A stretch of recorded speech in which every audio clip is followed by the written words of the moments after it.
नमस्कार। मैं डॉक्टर सोनाली पटले। आज हम यहाँ एक अति विशिष्ट उद्देश्य के लिए एकत्रित हुए हैं, जागरूकता फैलाने के उद्देश्य से। तो जब जागरूकता की बात आती है तो हम आसपास क्या हो रहा है वो जरूर देखते हैं। आजकल हमारे आसपास बहुत सारी रील्स सुनाई देती है।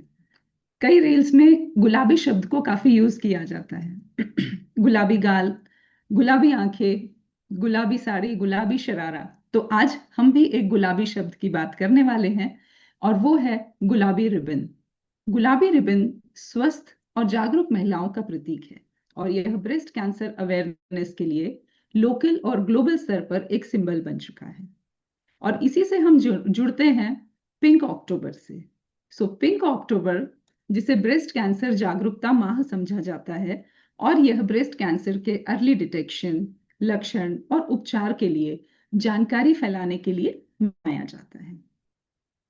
हम बहुत सारी न्यूज़ सुनते रहते हैं या फिर आर्टिकल्स पढ़ते हैं, तो हमें पता ही है कि भारत में स्तन कैंसर बहुत ही महिलाओं में बहुत ही ज्यादा कॉमन है, या हर एक 4 मिनट में एक महिला को डायग्नोस होता है।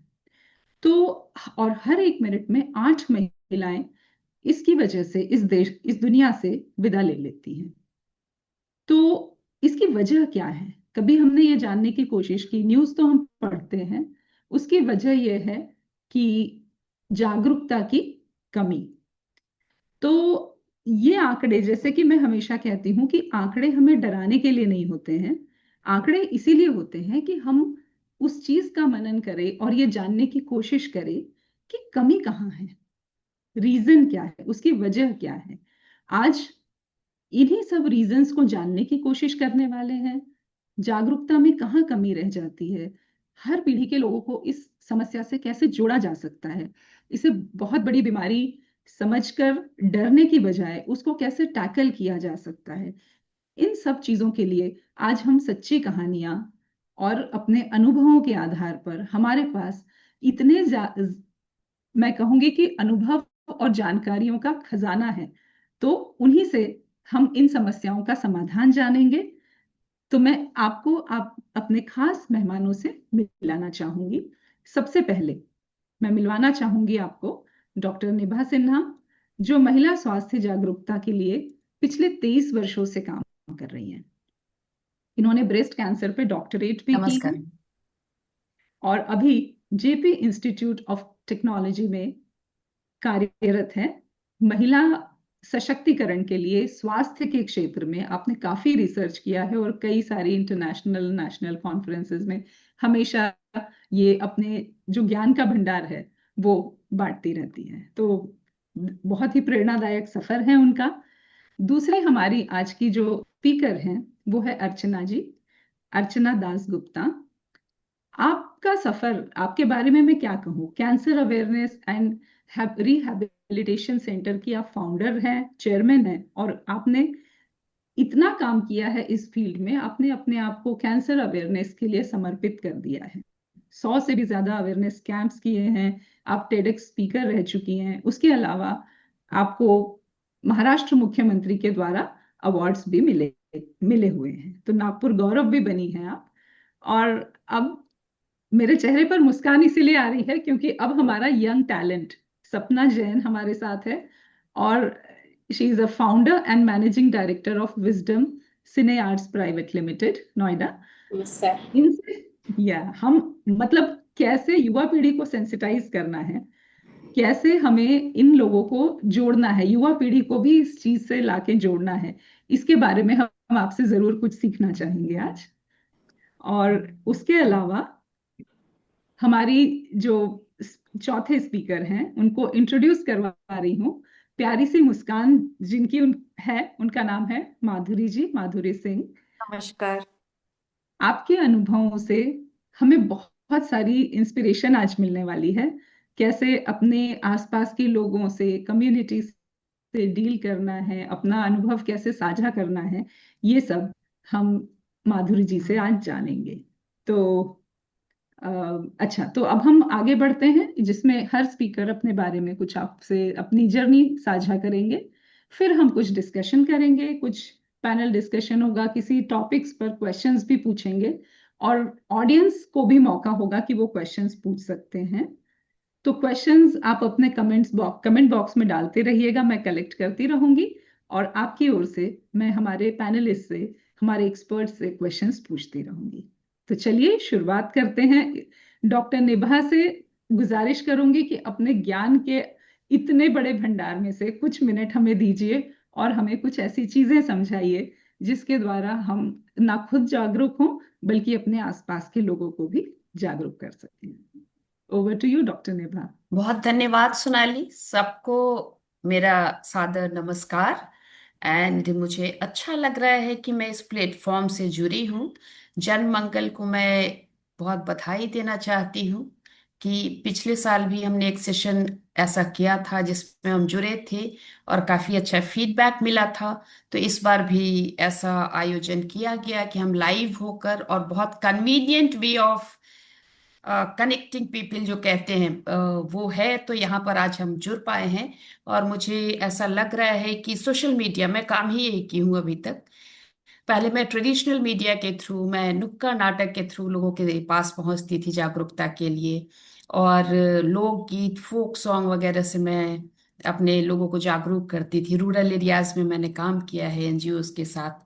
तो ये काम करते करते मुझे लगा कि अब सोशल मीडिया आ गया, लोग यूज करने लग गए हैं, तो क्यों ना इसका इस्तेमाल किया जाए। क्योंकि जितने भी रिसर्च पेपर्स मैं पढ़ती थी अपने रिसर्च जर्नी में, उसमें मुझे एक अंदाजा मिलता था और फील्ड में ग्राउंड पर काम करते हुए मुझे एक अंदाजा मिलता था कि सोशल मीडिया लोग इस्तेमाल करने लग गए हैं, लेकिन उन्हें ये पता नहीं है कि कहाँ जाएं, क्या देखें, कैसे करें।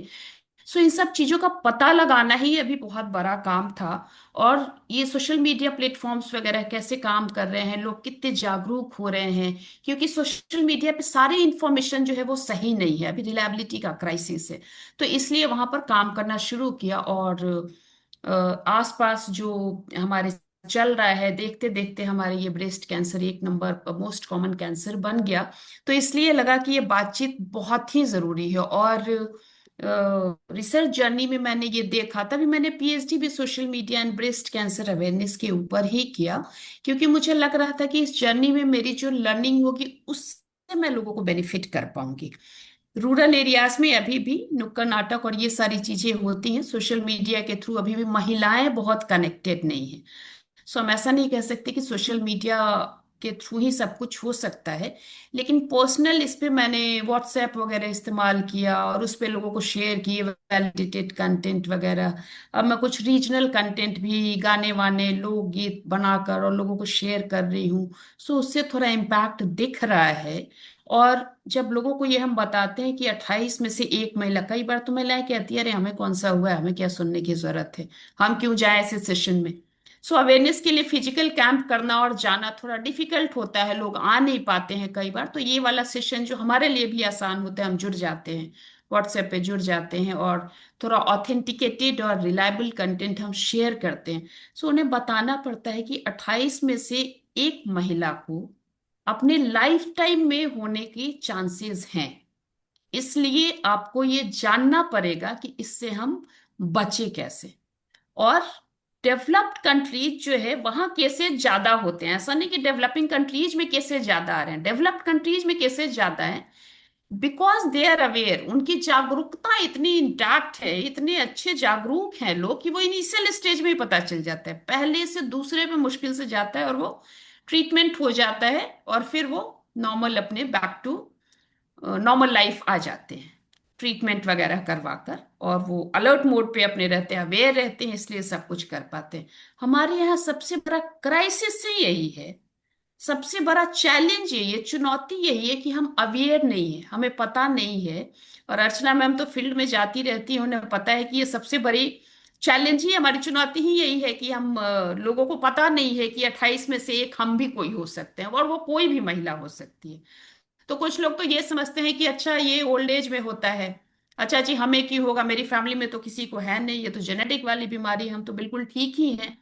जिनको बच्चे होते हैं तुरंत, आजकल एज शिफ्ट हो गया है, पहले 40+ में ट्रीटमेंट। और जो भी आज मेरी एक स्टूडेंट है, जब मैंने स्टेटस शेयर किया, अपना स्टेटस पे ये डाला, तो बोली कि मैम मुझे भी अटेंड करना है सेशन। मैंने बोला you are most welcome. So उसने लिखा व्हाट्सएप पे मुझे कि I am also getting problems, he just started working after passing out from BTech. तो वो मैं जब सुनी, ये मैं जब देख रही थी, ये डेटा जब हम देखते हैं और आसपास ऐसा कुछ नहीं देखते तो ये नहीं पता चलता है। लेकिन मुझे मेरी स्टूडेंट ने बताया कि मुझे ब्लड आ रहा था और मेरी टेस्ट हुई है और डॉक्टर कुछ ऐसा सस्पेक्ट कर रहे हैं। तो मुझे लगा ये इतना प्री हो गया कि अभी लेट ट्वेंटीज में जो लड़कियां हैं या मिड ट्वेंटीज में हैं, उनको भी ये चैलेंज फेस करना पड़ रहा है। सो वेयर वी आर, हम कहाँ हैं। और मुझे ये लग रहा था कि चलो कम से कम इनिशियल स्टेज में जैसे ही उसको सिम्टम पता चला, इतनी जानकारी है कि वो तुरंत डॉक्टर के पास गए और टेस्ट कराया है और फर्दर वो फॉलो कर रहे हैं। सो ये सबसे बड़ी बात यह है कि हमें ये नहीं पता है कि ये जो ब्लड आ रहा है या पस आ रहा है या बच्चा तुरंत हुआ हम फीड दे रहे हैं और देते देते वो कोई सिस्ट बनता है तो उन्हें लगता है या किसी को भी लगता है कि ये दूध जम गया है, या इस तरह के हमारे आसपास ये भ्रांतियां फैली हुई हैं, तो हम ये मान लेते हैं। और इसलिए हमारे यहाँ सर्वाइवल रेट जो है वो बहुत कंप्रोमाइज्ड है।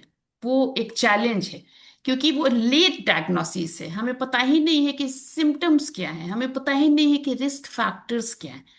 और एक टाइम के बाद जब तक हम जागरूक होते हैं तब तक कई बार चीजें हाथ से निकल जाती हैं। तो डेवलप्ड कंट्रीज में सारा जो कंट्रोल में किया है ब्रेस्ट कैंसर को, उन लोगों ने वो अवेयर करके लोगों को किया है। और ऐसा नहीं हम कह सकते कि this is the only reason. कई बार लोगों को पता भी चल जाता है और फैसिलिटीज अवेलेबल नहीं है तो इसमें मुश्किलें आती हैं।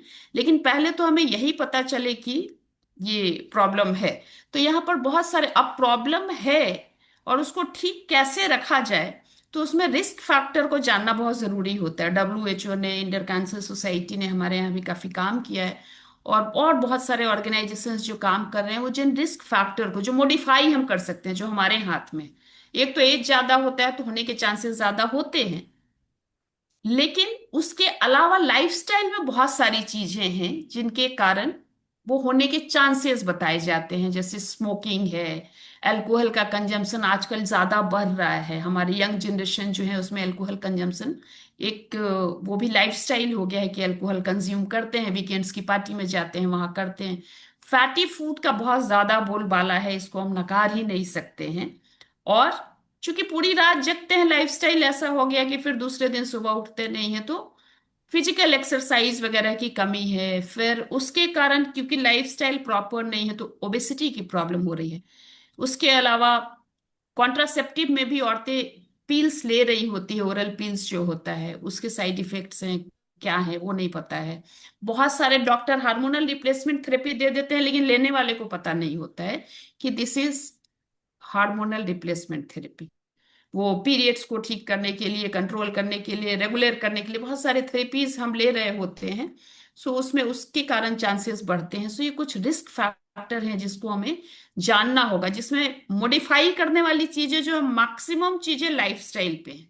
आप क्या खाते हैं, क्या कब सोते हैं, कब उठते हैं, कैसे रहते हैं, फिजिकल एक्सरसाइज करते हैं कि नहीं, ये सारी चीजें हैं जिसको हम मॉडिफाई कर सकते हैं। किसी की फैमिली में है उसके कारण 100% वो फैक्टर नहीं है कि होगा ही होगा, दैट इज अराउंड 8% कि वो होने के चांसेस होते हैं। सो किसी की फैमिली वाला फैक्टर जो मॉडिफाई नहीं कर सकते उसमें हम कुछ नहीं कर सकते। लेकिन जब सिम्टम्स पता होगा तो नॉन मॉडिफाइबल जो फैक्टर्स है जिसको हम चेंज नहीं कर सकते, तो जैसे ही सिम्टम्स दिखेगा डॉक्टर के पास कम से कम जा सकते हैं। तो सिम्टम्स में जनरली यही होता है कि डिम्पलिंग हो जाती है ब्रेस्ट में, या निपल जो है इन्वर्टेड वो अंदर की तरफ भी चला जाता है, लंप आ जाते हैं। और लंप ऐसा नहीं सिर्फ ब्रेस्ट में आते हैं, अंडर आर्मपिट भी आते हैं, वो अंडर आर्म्स भी आते हैं। सिम्टम्स में ये एक है कि अंडर आर्म्स में भी कहीं आता है, तो हम समझ लेते हैं कि नहीं ये अंडर आर्म्स इधर कुछ प्रॉब्लम है, ये ब्रेस्ट से रिलेटेड। लेकिन ये ब्रेस्ट की जो ग्रंथियां वो लगी हुई हैं उसमें वो सिस्ट आते हैं। और मैंने एक हमारे यहाँ एक यूनिवर्सिटी में मैं विजिट करती थी, वहां एक मेल फैकल्टी को करीब 7-8 साल ये सिस्ट रहा था और पता नहीं चला। And it was breast cancer, जो कि रेयरेस्ट है। 1% लोगों को, लेस देन 1% को होता है ये मेल में, लेकिन उन्हें ये हुआ था। तो ये पता ही नहीं था कि ये जो अंडर आर्म्स में सिस्ट है वो ब्रेस्ट कैंसर है, और वो भी मेल में। कोई सोचता ही नहीं है, सोचते हैं ब्रेस्ट है फीमेल के पास, सो उन्हीं को ब्रेस्ट कैंसर होगा। तो ये कुछ मिथ्स भी हैं जिसके बारे में हमें बात करने की जरूरत है। उसके अलावा साइज डिसिमिलर, मतलब हम जो नॉर्मल हैं, हमारा बॉडी जो नॉर्मल एक शेप एंड साइज में है, उसमें यदि चेंजेस आते हैं तो हमें अलर्ट मोड पे जाने की जरूरत है। और कुछ भी सिम्टम्स दिखते हैं, कोई पस आ रहा है, कोई ब्लड आ रहा है, कोई सिस्ट बना हुआ है, साइज डिसिमिलर हो रहा है, किसी निप्पल या ब्रेस्ट में पेन हो रहा है। हालांकि ऐसा कहा जाता है कि जो पेन वाले सिस्ट होते हैं यूजुअली वो ब्रेस्ट कैंसर नहीं होते हैं। जो पेनलेस होते हैं उनके चांसेस ज्यादा होते हैं होने के। सो हर सिस्ट भी कैंसर नहीं है। It is not that cyst हो गया अब हमें कैंसर हो गया, इट इज नॉट दैट। बहुत कम ही सिस्ट होते हैं और वो पेनलेस होते हैं मोस्टली। ऐसा कहा जाता है, जो हमारे जो सिम्टम्स बताए जाते हैं उसमें, कि उसमें सारे पेनलेस वाले जो होते हैं वो भी ऐसा नहीं कि सारे कैंसर होते हैं। सो हमें जैसे ही कोई सिम्टम दिखता है उसमें डॉक्टर के पास जाने की जरूरत है। जो ओके। डे टू डे एक नॉर्मल चीज है उससे जरा से भी कुछ इरेगुलर होता है तो हमें थोड़ा अलर्ट मोड पे रहने की जरूरत है। किसी भी ब्रेस्ट से या निपल से कोई डिस्चार्ज आ रहा है, कोई भी लंप बन रहा है, सो ये सब करने की जरूरत है। और अब पता कैसे चले कि ये नॉर्मल से एबनॉर्मल की तरफ मूव कर रहा है? सो उसके लिए हमें स्क्रीनिंग मेथड्स की जरूरत होती है। जिन 3 मेन स्क्रीनिंग मेथड की बात की जाती है उसमें ब्रेस्ट सेल्फ चेक, मतलब आप खुद से ही चेक कर सकते हैं, अपने ब्रेस्ट को खुद से ही चेक कीजिए। और ऐसा नहीं कि 2 4 6 महीने में एक बार कर लिए, नहीं। ये सजेस्टेड है कि आप मंथ में एक बार कीजिए और जरूर कीजिए। सो जिनको पीरियड्स होते हैं वो कहते हैं कब चेक करें, पीरियड्स के 7th डे सजेस्ट किया जाता है कि आप एक बार जरूर अपना ब्रेस्ट कंप्लीट चेक करें। और यदि नहीं आता है तो ब्रेस्ट चेक करने के लिए आपके बहुत सारे जो क्लिनिकल ब्रेस्ट एग्जामिनेशन करते हैं डॉक्टर्स के पास आप जा सकते हैं, लर्न कर सकते हैं, उनसे सीख सकते हैं। या बहुत सारे ऐसे डॉक्टर्स हैं, अभी एक सेशन में मैं जुड़ी थी, वहां जो डॉक्टर थी वो बता रही थी कि हम लोगों ने अपने अपोलो हॉस्पिटल की वो थी कि हम लोगों ने अपने हॉस्पिटल के प्लेटफॉर्म पे, यूट्यूब प्लेटफॉर्म पे डाला हुआ है कि चेक कैसे करना है। सो जो कंफर्टेबल है कर सकता है, बीच बीच में जाकर किसी डॉक्टर से करवा सकता है या सीख सकता है, क्योंकि ये रेगुलर चेकअप की बात है। सो ब्रेस्ट सेल्फ एग्जामिनेशन में कहा जाता है कि आपका हाथ जो है वो हथियार है, वो आप हाथ से अपने ब्रेस्ट को चेक करते हैं। कैसे करना है ये प्रॉपरली आपको सीखने की जरूरत होगी। और तीसरा मैमोग्राम होता है जो डॉक्टर सजेस्ट करते हैं कि किस स्टेज में आपको या क्या प्रॉब्लम है तो आपको मैमोग्राम की जरूरत है। वो किस एज से रेगुलर 1 साल पे, 2 साल पे, 3 साल पे वो जाने की जरूरत है। और जब 3 साल तक लगातार कर लेते हैं कुछ भी नहीं है तो फिर 2 साल का गैप ले सकते हैं। सो ये सजेस्ट किया जाता है कि 40+ में आप मैमोग्राम भी एक बार करा लें 1 साल के बाद, और लगातार 2 साल कराते हैं या 3 साल के बाद यदि सब कुछ ठीक है तो 2 साल का ब्रेक ले सकते हैं, फिर करवा सकते हैं। लेकिन इन बिटवीन ऐसा नहीं कि अब कुछ भी नहीं है तो हम चेक नहीं करें। वो मंथली चेक जो है that is very very important. और अब कहा जा रहा है कि हमारी लड़कियां भी जो 20+ में आ रही हैं, जैसा मैं अपनी स्टूडेंट के बता रही थी, हर एज इज ऑलमोस्ट अराउंड 23 24। सो ये अर्ली 20s है। अब कहा जा रहा है कि 20s में डेवलपिंग कंट्रीज में ये नंबर जो है वो बढ़ रहा है, अर्ली 20s में भी अब शिफ्ट हो रहा है। सो इसलिए ये चेक करना बच्चों को भी, 20+ वाले बच्चों को भी बता दिया जाए ताकि वो कुछ प्रॉब्लम हो तो देख सके, कर सके। और ऐसा नहीं है कि बच्चे मतलब 20+ में है तो उनको नहीं होगा, 30+ में, ये किसी के साथ भी हो सकता है। तो इसलिए थोड़ा अलर्ट मोड पे रहने की, क्योंकि सबसे ज्यादा लाइफस्टाइल जो कॉम्प्रोमाइज हुआ है वो 20+ वाले बच्चे जो हैं कॉलेज में आ रहे हैं और वहां पर उनका खान पान दिखता है। हॉस्टल में रहने वाले बच्चों के तो खान पान बहुत ही ज्यादा कॉम्प्रोमाइज, वो स्विगी जोमेटो पे डिपेंड करने लगते हैं कई बार, क्योंकि वो टाइमली उठ के ब्रेकफास्ट करने नहीं जा पाते। तो ये कुछ स्क्रीनिंग मेथड्स हैं जो जिसके बारे में अवेयर रहना है। और ब्रेस्ट सेल्फ चेक जो है वो सबसे ज्यादा इंपॉर्टेंट है, हम लोग खुद से चेक कर सकते हैं। कुछ कुछ मिथ्स हैं कि लंप का मतलब कैंसर है, नहीं ऐसा नहीं है। हम्म। मैमोग्राम बहुत पेनफुल होता है, नहीं ऐसा भी नहीं है। केवल फीमेल को होता है ऐसा भी नहीं, मेल को भी होता है। सो कोई भी सिम्टम दिखता है तो उस पे काम करने की जरूरत है। और लाइफस्टाइल मॉडिफाई कर सकते हैं, हम एक्टिव रह सकते हैं, हेल्दी वेट मेंटेन कर सकते हैं। और रेगुलर में यदि कोई रूटीन है तो हेल्दी वेट मेंटेन करना इज नॉट टू डिफिकल्ट। हम इंतजार करें कि हमें क्रैश कोर्स करना पड़ेगा, उसके पहले रेगुलर में हम उस पे कुछ काम करते रहे और डे टू डे में, because this is our lifestyle, so ये डे टू डे है। हम लाइफ जो है उसको क्रैश कोर्स नहीं कर सकते कि क्रैश किया बिल्कुल और फिर ठीक हो गया और फिर छोड़ दिया, नहीं, ये बिल्कुल डेली बिल्कुल। बेसिस पे करना पड़ेगा। तो और आई बच्चे होते हैं तो आजकल ये होता है ब्रेस्ट फीड नहीं करवा रहे हैं, बहुत सारी वर्किंग लेडीज है जिनके लिए डिफिकल्ट होता है, सो डॉक्टर सजेस्ट करते हैं पंप करके अपने दूध को निकाले और इस तरह की चीजें। ब्रेस्ट फीड यदि कराते हैं तो प्रिवेंशन के लिए अच्छा रहता है। और अल्कोहल स्मोकिंग वगैरह से दूर रहने के लिए कहा जाता है।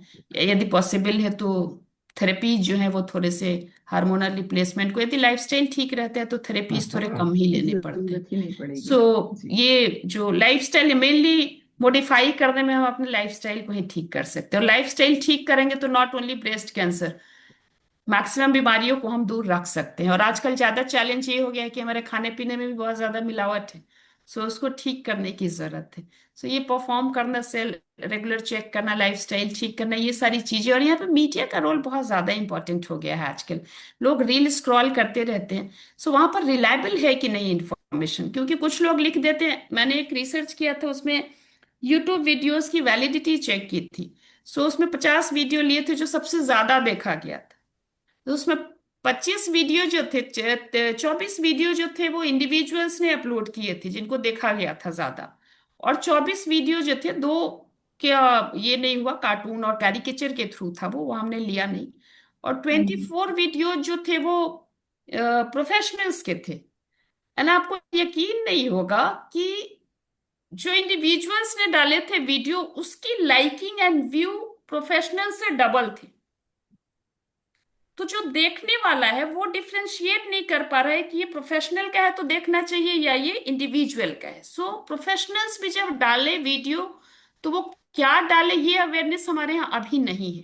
दे आर बिल्कुल नॉट बिल्कुल। नोइंग आई कि ये एग्री क्या जी। इंफॉर्मेशन वहां रहेगा तो कोई पता कर पाएगा। और दूसरी बात, देखने वाले को नहीं पता है कि किसका वीडियो देखना है, कौन सा इंफॉर्मेशन सही है। उसमें कुछ इंफॉर्मेशन थे, आप धूप में ज्यादा जाते हैं तो ब्रेस्ट कैंसर हो सकता है, आप रात में अंडरगारमेंट्स पहन के सोते हैं, अपने ये पहन के सोते हैं तो हो सकता है।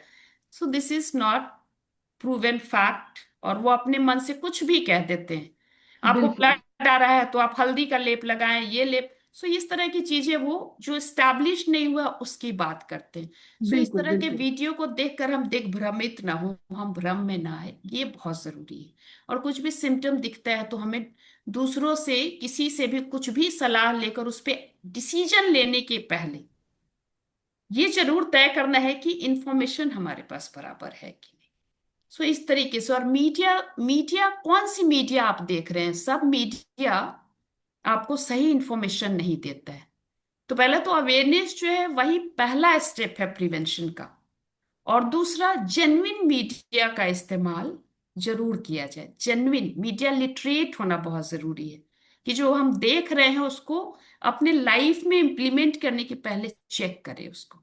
So all the information of media is not correct, कभी भी सही नहीं है, और कभी भी हमेशा रियल नहीं है। मैं ये नहीं कह रही कि सारे इंफॉर्मेशन गलत है, लेकिन जो इंडिविजुअल कोई भी आपको बता रहा है उसको इम्प्लीमेंट करने के पहले या उस पर कोई डिसीजन लेने के पहले जरूर उसको चेक करने की जरूरत है। मुझे लग रहा है मैं टाइम ज्यादा ले रही बिल्कुल हूँ और लोगों को बोलने की तो जरूरत है, तो अब नहीं मैं वापस नहीं आपको सोनाली हैंड ओवर कर रही हूँ। नहीं, आपने ओके। बहुत अच्छी जानकारी दी और इसीलिए मैं चाहती थी कि मीडिया, मतलब हमारे पास तो जैसे जिस फील्ड में काम तो कर ही रहे हो आप, उसके अलावा सपना जी को भी इसीलिए जोड़ा है क्योंकि मीडिया के लोग हमारे पास अगर जुड़ रहे हैं तो वो सही गाइडेंस दे पाएंगे सभी को कि एक्चुअली बहुत अच्छी चीजें बताई कि क्या देखना है ये नहीं पता है, लाइफस्टाइल में क्या चेंजेस करने हैं, स्क्रीनिंग मिथ्स कैसे हटाने हैं। तो ये आपने बहुत ही अच्छे पॉइंट्स बताए हैं और मेरे ख्याल से हमारी ऑडियंस के लिए बहुत ही हेल्पफुल रहे होंगे। तो थैंक यू सो मच, फिर से आऊंगी मैं आपके पास कुछ सवाल लेकर। जरूर जरूर जरूर। तो जी, अब मैं अर्चना जी के पास जाना चाहूंगी कि वो एक फाउंडेशन भी चलाती हैं, है ना। तो मैं जानना चाहूंगी कि फाउंडेशन की शुरुआत आपने कैसे की, क्या सोच कर, क्या थॉट थी उसके पीछे, और आप किस तरीके से लोगों की मदद कर रहे हैं अभी। तो ये आप बताइएगा थोड़ा। थैंक यू सोनाली जी, और थैंक यू जना मंगल। अभी आपने निभा जी का इतना इंफॉर्मेटिव सेशन सुना, और मैं तो खुद ब्रेस्ट कैंसर विक्टर हूँ, और 17 साल पहले मुझे ब्रेस्ट कैंसर हुआ था। छोटी सी ऐसे जैसे उन्होंने बताया, 2 सेंटीमीटर की गांठ लगी थी। तो हमने बिल्कुल टाइम वेस्ट न करके हॉस्पिटल गए, वहां पूरी ट्रीटमेंट हुई। और अर्ली स्टेज में डिटेक्ट होने के कारण मेरा ब्रेस्ट कंजर्व हुआ, यानी मेरी सिर्फ लंपेक्टोमी हुई।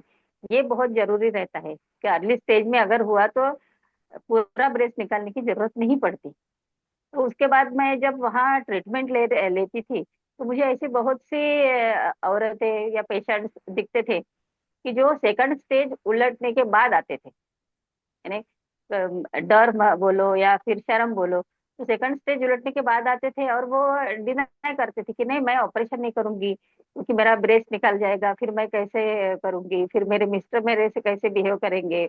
ये उनके मन में डर रहता था। और दूसरी बात है कि पैसे का प्रॉब्लम रहता था। और कीमो के वक्त उनको लगता था कि मेरे सब बाल चले जाएंगे। कीमो के पेशेंट अलग रहते थे, कीमो के पेशेंट को ऐसा लगता था मेरे बाल चले जाएंगे, मुझे बहुत त्रास होगा, तो फिर मैं ये सहन नहीं कर पाऊंगी, तो मैं लेती नहीं। तो एक कीमो लेने के बाद वो आते ही नहीं थे। तो ऐसा, और या दूसरी बात है कि वो इतने लेटर स्टेज में आते थे कि डॉक्टर भी कुछ नहीं कर सकते थे। तो तभी मैंने सोचा कि अपन अर्ली डिटेक्शन के लिए कुछ करेंगे। जब मैं अच्छा हो जाऊंगी, तब उसके बारे में हम विचार करेंगे। तो फिर उसके बाद मैं जहाँ मेरी ट्रीटमेंट हुई वही हॉस्पिटल में मैं काउंसलिंग करने लगी। तो ऐसे हमने अवेयरनेस प्रोग्राम्स किए, अवेयरनेस कैंप्स किए डॉक्टर लोगों के साथ वहाँ के। तो फिर डॉक्टर ने मुझे सजेस्ट किया कि तुम, अभी 17 साल हो गए मुझे, और ये एनजीओ हमने खोला है, ये इसको 2 साल हो रहे हैं अभी। तो मैंने 15 साल डॉक्टर के साथ काम किया, अवेयरनेस कैंप, लेक्चर्स, पीपीटी, इनके थ्रू अर्ली डिटेक्शन का इम्पोर्टेंस लोगों तक पहुंचाने के लिए। तो फिर डॉक्टर बोले कि तुम अपना खुद एनजीओ चलाओ, क्योंकि क्या है कि तुम खुद सर्वाइवर हो, और तुम अगर लोगों को बताओगे कि अर्ली स्टेज का कितना अपने को फायदा होता है, तो लोग ज्यादा सुनेंगे और तुम पे ज्यादा ध्यान देंगे। इसीलिए हमने फिर एनजीओ शुरू किया। और एनजीओ यानी cancer awareness and rehabilitation foundation, म्हणजे कार। तो अवेयरनेस के लिए, मेनली अर्ली डिटेक्शन के लिए हमने ये एनजीओ शुरू किया। और रिहेबिलिटेशन, रिहेबिलिटेशन में क्या होता है कि अगर वर्किंग वुमन रहती है तो वो बाद में ऐसे कुछ इतने नॉर्मल काम नहीं कर सकती जितना पहले करती थी। तो उसके घर वालों पर इफेक्ट होता है। और ये ब्रेस्ट कैंसर के लिए ही नहीं है, हमारा एनजीओ पूरे पूरे कैंसर के लिए है। तो समझो अगर किसी मेन को अगर कैंसर हुआ, जो कमाता है, तो वो फिर नहीं कमा सकता, ऐसे भी होते हैं, तो उनको हम मदद करते हैं। जो ब्लड कैंसर के छोटे छोटे बच्चे रहते हैं, उनको वैक्सीन की जरूरत पड़ती है, जब ट्रीटमेंट के दौरान या ट्रीटमेंट के बाद भी, तो वो हम प्रोवाइड करते हैं। किसी के मेडिसिन हम प्रोवाइड करते हैं। तो ऐसा हम डे टू डे काम करते हैं। और हम ऐसा साल में 3-4 इवेंट्स ऐसे करते हैं कि सर्वाइवर्स का हैप्पीनेस इंडेक्स इंक्रीज करने के लिए। क्योंकि कितना भी बोलो, सर्वाइवर रहते हैं तो उनको थोड़ा सा भी कुछ लगा कि मेरा सर दुख रहा है, मुझे फीवर आ रहा है, और वो प्रोलॉन्ग हुआ, तो उनके दिमाग में पर्चा आता है कि अरे मुझे कैंसर तो नहीं। ये उनके दिमाग में आता है, और वो थोड़ा सा, थोड़े समय के लिए वो फ्रस्ट्रेट हो जाते हैं। और कितना भी बोलो, अपने सर के ऊपर वो मराठी में बोलते हैं कि टांगती तलवार रहती है। जो सर्वाइवर है उनके, ऐसा उनको लगता है टांगती तलवार जैसा। तो वो कितना भी बोलो प्रेशर में रहते हैं। तो उनका हैप्पीनेस इंडेक्स बढ़ाने के लिए, उनको यानी अच्छा, अभी हम पॉजिटिव से विचार करने के लिए हम ऐसे कल्चरल कल्चरल इवेंट्स करते हैं। अभी हमने अक्टूबर में एक इवेंट किया, तो वहाँ हम जैसे गेट टुगेदर किया, सब सर्वाइवर्स को इकट्ठा किया, और फिर छोटे छोटे गेम्स खेले, छोटे जैसे संगीत खुर्ची वगैरह।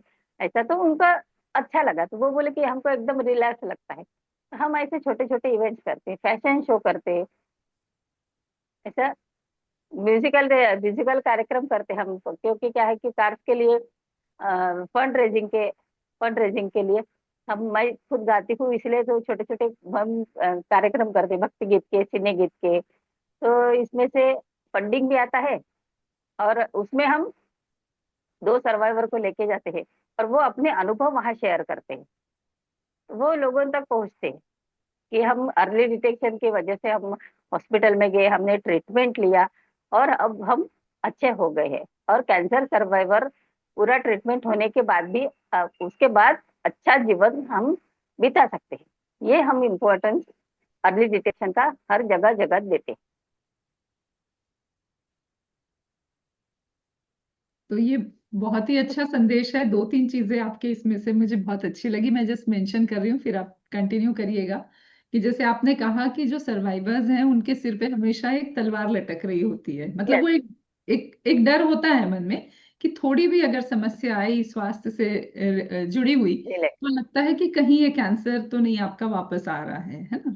तो उसकी में आप उन लोगों का जो इमोशनल सपोर्ट बनते हैं या उनको एक एक अच्छा प्लीजेंट एनवायरनमेंट देते हैं, वो सच में अप्रिशिएबल है। बहुत अच्छा। और हम जी। बोलते कि हम कभी कोई अमर पट्टा लेके तो नहीं आए ना, तो तुम डरो मत, क्योंकि भीत्या पाठी ब्रह्म राक्षस ऐसा मराठी में बोलते हैं। जो डरता है उसके पीछे फिर वो साइकोलॉजिकल इफेक्ट होने शुरू होता है। इसीलिए हम उनको बोलते हैं कि तुम डरो मत, तुम अपनी जिंदगी ऐसे इजीली जियो जैसे अपने को कुछ भी हुआ नहीं है। और फिर तुम देखो, तुम्हारी सकारात्मक ऊर्जा तुम्हारी ज्यादा होगी, तुम्हारी सोच अलग होगी, और तुम डिप्रेशन से बाहर आ जाओगे। बहुत से लोग हैं जो डिप्रेशन में जाते हैं कुछ साल बाद। अभी हमारे यहाँ बहुत पेशेंट ऐसे रहते हैं कि जो जिनका सेकंड में कैंसर फिर से आता है, ऐसे भी आए हैं पेशेंट हमारे यहाँ। तो वो फिर सेकंडली वो ट्रीटमेंट लेने को मना करते हैं।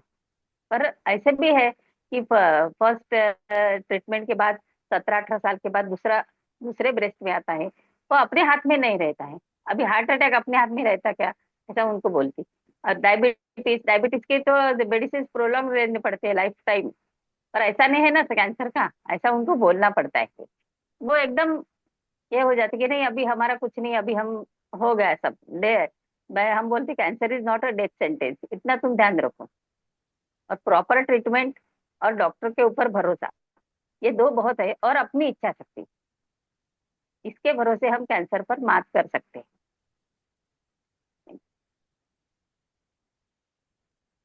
तो सुना आप लोगों ने, ऑडियंस के लिए कहना चाहूंगी कि it's not a death sentence. जागरूक रहिए और अपनी विल पावर स्ट्रांग रखिए। सबसे बड़ी चीज विल पावर होती है। अभी मेरे नोन में एक मैंने केस सुना है, 74 ईयर्स की थी के हैं आंटी। तो उन्हें डायग्नोस हुआ था, लेकिन वो इतनी खुश रही कि उनसे पता ही नहीं चला, देखकर लगता ही नहीं था कि इन्हें कोई प्रॉब्लम है भी। नॉर्मल घर के काम कर रही हैं, सबको डील कर रही हैं, और उन्होंने मतलब पूरा इरेडिकेट हो गया है और उनका सारे टेस्ट अब नॉर्मल आ रहे हैं। तो ये इतने और इसमें खुशी की कैंसर बात में सबसे ज्यादा एक्सेप्टेंस जरूरी है। तुम है। जितना जल्दी एक्सेप्ट करोगे कि मुझे हम्म। कैंसर हुआ है और इसमें से मुझे बाहर निकालना है, तो जी। तुम्हारा ज- उतना जल्दी कैंसर का ट्रीटमेंट अच्छा होगा, तुम्हारे पर अच्छा असर पड़ेगा, तभी अच्छा होगा। पर एक्सेप्टेंस बहुत जरूरी। बिल्कुल बिल्कुल, बहुत बिल्कुल बहुत ही अच्छी चीजें बताई आपने कि इमोशनल बिल्डिंग, आपका जो विल पावर है वो स्ट्रांग होना चाहिए, एक्सेप्टेंस बहुत जरूरी है। मानोगे ही नहीं कि समस्या है तो उसका सोल्यूशन कैसे देखोगे। हम्म। बिल्कुल बिल्कुल, बहुत ही अच्छा। थैंक यू सो मच, आपने इतनी थैंक यू, अच्छी थैंक बातें बताई। फिर से मैं आऊंगी आपके पास अगर यू। कुछ प्रश्न आते हैं तो। अब हम जुड़ते हैं माधुरी जी से। तो माधुरी जी, मैं आपसे जानना चाहूंगी कि आपका पर्सनल एक्सपीरियंस क्या रहा, और आपने कैंसर जैसी लड़ाई से पर विजय पाने के लिए क्या कोशिशें की, और कैसे अपने मन की तैयारी की थी आपने। Thank you.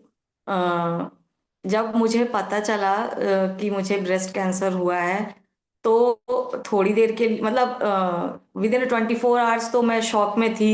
मुझे चीज़ें नहीं समझ आ रही थी। मुझे ऐसा लग रहा था कि मेरे ऊपर किसी ने एटॉमिक बॉम्ब गिरा दिया है। मेरी अच्छी खासी चलती लाइफ में किसी ने खलल डाल दिया। फिर मैंने उसको 24 आवर्स टू 48 आवर्स के अंदर मैंने ये एक्सेप्ट कर लिया कि मुझे इससे बाहर निकलना है।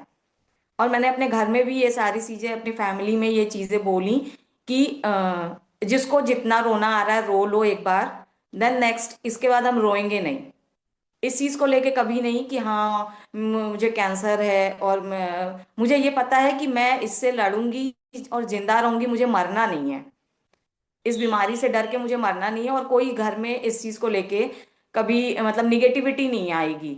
तो मैंने कहा जिसको जितना मेरे बच्चे छोटे थे तो उनको इतना वो नहीं था, मेरे हस्बैंड थे तो वो भी एक तरह से शौक में थे, तो मैंने उनको ये बोला कि रोना आ रहा है, आज दोनों मिल के रो लेते हैं, ये आज के बाद मैं नहीं रोऊंगी इस चीज को लेके कि मुझे ये चीज हुई है और मुझे इससे फाइट करना है, मुझे जिंदा रहना है, मुझे इससे लड़ के जिंदा रहना है, मुझे इससे डरना नहीं है।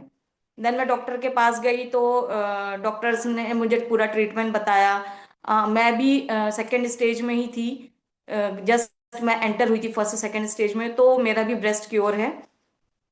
मगर मुझे नहीं पता था कि जो ऐसे निभा दी ने बोला कि अंडर आर्म में होता है, तो मुझे वो चीज़ नहीं पता थी। मुझे ब्रेस्ट में मुझे फील आया तो मैं गई डॉक्टर के पास, बट वो अंडर आर्म का मुझे डॉक्टर के पास जाने के बाद ही मुझे पता चला कि मेरे अंडर आर्म में भी है, वो कनेक्टेड उससे, under arm and then breast. तो डॉक्टर ने मुझे ट्रीटमेंट समझाया। देन मैंने डॉक्टर से सीधा एक ही क्वेश्चन पूछा कि मेरे क्योर कितनी हैं। तो उन्होंने बोला पहले हम 40% बोलते थे, अभी एडवांस हो गया साइंस, तो मैं 70% बोलता हूँ। मैंने डॉक्टर को यही बोला, आपका 70 मेरा 100 है, आप उसको 70 लेके चलो, मेरा मेरे पर लिए वो 100% रहेगा मेरा, और आप ट्रीटमेंट करो, अब जो बोलोगे मैं वो सब कुछ करने को तैयार हूँ। अगर आपको ब्रेस्ट रिमूव भी करना है तो भी मुझे कोई प्रॉब्लम नहीं है उससे। बट उन्होंने बोला नहीं, मैं ऐसा नहीं है, मैं तुम्हारा ब्रेस्ट क्योर कर लूंगा। देन मेरी सर्जरी हुई, फिर 6 कीमोथेरेपी हुई। जैसा बोला लोग अभी अर्चना जी ने कि हेयर फॉल से लोग डरते हैं, तो हाँ, हेयर फॉल होता है, वो उसका एक साइड इफेक्ट है कीमो का, जिससे हम भाग नहीं सकते हैं। तो डॉक्टर ने मुझे रिकमेंड किया कि तुम विग लगा सकती हो अगर जब तुम्हारे हेयर फॉल हो जाएंगे। तो मैंने बोला नहीं, मुझे ऐसे ही रहना है, मुझे कोई शर्म नहीं है कि मेरे बाल गिर गए हैं, मुझे ऐसे ही रहना है। और मैं ऐसे ही रहती थी। उसके बाद मेरे जो है 21 रेडिएशंस हुए। उसके बाद हाँ, 21 रेडिएशंस हुए और पूरा 6 मंथ लगा मेरा पूरा ट्रीटमेंट ओवर होने में। और तब मैं 38 की एज में थी जब मुझे हुआ। अभी 10 इयर्स हो गए हैं, और मैं अब जो है नॉर्मल हूँ, मुझे कोई ऐसी प्रॉब्लम नहीं है ब्रेस्ट कैंसर से। बट हाँ, अभी 1 साल से कीमो और रेडिएशंस के साइड इफेक्ट क्या होंगे मेरी बॉडी पे मुझे नहीं पता था, ना मेरे डॉक्टर ने बताया। तो वो मुझे अभी उसकी वजह से मेरे हार्ट पे जो है वो हार्ट का प्रॉब्लम हुआ है। तो 1 ईयर से मैं उसके जो है मेडिसिन और मेडिकेशंस कर रही हूँ एंड डॉक्टर के कंसल्ट में हूँ। उसमें भी मेरे काफी सीवियर मतलब केस हो गया था, हार्ट में भी मेरा वॉल्व लीक कर रहा था। तो मैंने डॉक्टर को सारा कुछ बताया, अपना पुराना केस हिस्ट्री। देन मैंने उनसे पूछा कि जो मेरा वॉल्व लीक है ये नॉर्मल है या रेयर है। तो उन्होंने बोला कि आपके जैसे सर्वाइवर्स के केस में 30% लोगों को ये चीज हो जाती है। तो जैसे अवेयरनेस की बात हो रही, तो उसमें ये भी अवेयर करना लोगों को बहुत जरूरी है कि इसके साइड इफेक्ट ऑर्गन्स पे होते हैं, हर किसी को नहीं होते हैं। जैसे वो अर्चना मैम है, उनको 17 इयर्स हो गए, टचवुड उनको नहीं है, और मैं यही प्रे करूंगी कि कभी ना हो। बट मैं रेयर में आ गई उन 30% में। तो मेरे हार्ट पे उसका जो है हो गया है, तो मैं अभी ट्रीटमेंट कर रहा है, अभी मैं इम्प्रूव्ड हूँ पहले से काफी। और उस टाइम पे मैंने अपने घर का माहौल बहुत हेल्दी रखा था। मतलब मेरे घर में अगर कोई आता था ये जान के कि हाँ मेरे को कैंसर हुआ है, मेरे साथ सिंपैथी के लिए आता था। बट मेरे घर का माहौल इतना हेल्दी था कि अगले को ये नहीं पता चलता था कि हाँ मैं बीमार हूँ। किसी से भी नहीं, मेरे बच्चों से नहीं, किसी से भी नहीं, घर में इतना हेल्दी सा माहौल था। हमेशा पॉजिटिव रहते थे हम। और मुझे कोई भी सिंपैथी जताने की कोशिश करता था तो मैं उसको मना करती थी कि मुझे सिंपैथी नहीं चाहिए। अगर आप प्रे कर सकते हो मेरे लिए प्रे कर लो, मुझे सिंपैथी मत दो, क्योंकि ये एक बीमारी है, सिंपैथी से नहीं ठीक होने वाली है, मुझे इससे फाइट करना है। तो जो भी अगर मेरे साथ मेरे कैंसर मतलब मुझे ठीक होने के बाद मुझे बहुत सारे जो लोग मुझे जानते थे, अगर किसी को ये पता होता था कि इसको ब्रेस्ट कैंसर है, तो वो मेरा नंबर कांटेक्ट नंबर दे देते थे। तो अगला मेरे से बात करता था, तो मैं अपनी तरफ से कोशिश करती थी पहले तो उसको नॉर्मल करने की, क्योंकि सब इतने पैनिक हो जाते हैं नाम सुन के, डर जाते हैं और रोना स्टार्ट हो जाता है। तो पहले मैं उनको काम डाउन करके फिर मैं उनसे ये बात करती थी कि मतलब मैं उनको अपना सारा कुछ बता देती कि देखो ये प्रोसेस होता है, कोई डरने की बात नहीं है, सब ठीक हो सकते हैं। एक केस मेरे साथ हुआ, मैं अपनी लास्ट कीमो के लिए हॉस्पिटल गई थी, बैठी हुई थी, मैं वेट कर रही थी। देन एक पेशेंट आई और वो मेरे पास बैठ गई, मैं उसको नहीं जानती थी, वो भी नहीं जानती थी। तो वो मैंने उससे उसने मुझे बोला कि मुझे आपसे बात करनी है। तो मैंने कहा क्या हो गया? तो उसने बताया कि मेरी सिस्टर को ब्रेस्ट कैंसर डिटेक्ट हुआ है और उसकी शादी नहीं हुई है, तो शायद उसका ब्रेस्ट रिमूव करना पड़ेगा, ऐसा करके। तो मैंने कहा नहीं, आप डॉक्टर से बात करो, जरूरी नहीं है, अगर वो क्योर कर सकते हैं तो कर लेंगे, बट अगर केस ज्यादा बिगड़ गया होगा तो रिमूव करना तो कोई गलत बात नहीं है, अब बीमारी की वजह से हो रही है।